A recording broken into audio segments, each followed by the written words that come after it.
gamay ni. Bitaw, may istorya ko focus on the side sa pagkapari. Kami na naman sa stage sa pagtuon sa pagkapari. So, gimension naman nga na itulo. Pero ang pagkapari o pagkamadri adunay duha lamang ka klase. Moingon ko ana, no? Kining gitawag og diocesan o religious. Religious priest mo nang example na tulumban. O diocesan kami kanang si Padre Eugene. Kung ari po ta sa mga madre kanang Triumph of the Cross Sisters. So mo na yung mga murag naana din sa diocese. Mayroon kag missionary mo na ang mga Columban Sisters, Mercy Sisters. Sa akong mga na ipon din ko digo, mayroon ko nga adunay usa lamang tawag sa dako nga kanang ingon nga pag-ingon. Ang Ginoo kanunay nagtawag nato diha sa pagkabalaan. Pero niining tawag sa pagkabalaan o manang ginaangin in general nga mo posisyon ta nga kining atong pagpili sa tulo ka tawag, pagkapari, pagkamadre, pagkaminyo, pagka-single, mo ni usapod nga konkreto nga paagi nga mas mabalaan pa kita. Hinoon ang pagkamadre, pagkapari na ay mga problema pa yun, ay mga challenge, pero paagi gihapon sa pagbalaan sa atong kinabuhi. Ang pagkaminyo, labaw na po. Ang pagka-single, tigsamot na po. No? Nagkadaya ang challenge.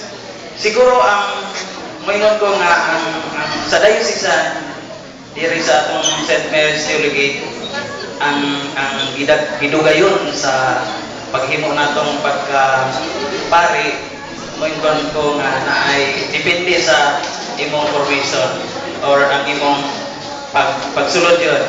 Kaya kung musugod ka after high school, kining mga ni-graduate na high school, pulo ka tuig, 5 years sa college, 5 years sa theology sa atong SMT. Kung humana ka kurso, parehan ako, mahimo nga 7. No, ang akong kauban sa Lasal, si Sir Sammy. No, nakahuna-una ako masulod unaan, 7 ko ka tuig. Siguro may ta nga labi na sa mga bata nga nagplano pag-unsa gyud ang ilang tawag sa ilang pilion. Ako na lang ning tan-awon ang ako digo diri. Ang una unsa may mga ilhanan kaha. Siguro magsugod ako kani akong digo diri. Kining una kining gitawag og inner call. Kita gyud mismo nga diha pa sa atong pamilya, diha pa sa atong pagpinsibahan. Nabati nato nga na initial nga ganahan kita magpaduol manghilabot mo apil sa mga kalihukan. Mo na nga gyud nimo ang tawag. Ang ikaduha kining motivation to serve bisan pa sa pagkaminyo, pagkapare, pagkamadre, ang atong motivation pang serbisyo yun. Kaya ang pagkapare is about God and for the love of His people. Ang ikatulo mo nang gitawag og fitness, pagpahaom.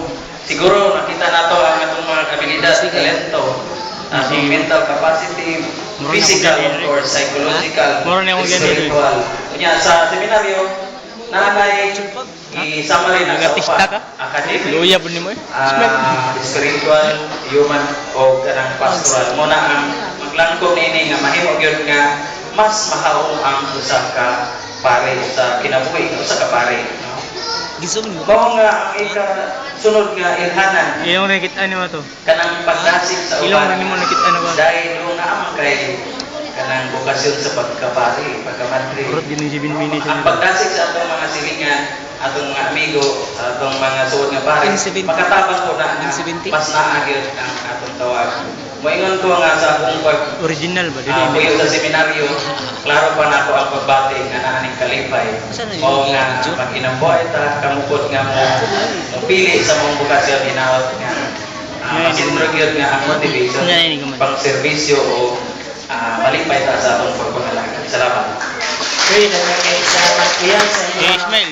Sa mga occasion sharing sa mga seminaryan. Ilong na binakita ito. So, kita, ang estudyante pa karon, siguro hindi pa panahon or wala pa nato nadunggan ang tawag kay ang atong giyaw na kalibutan na kalibutan.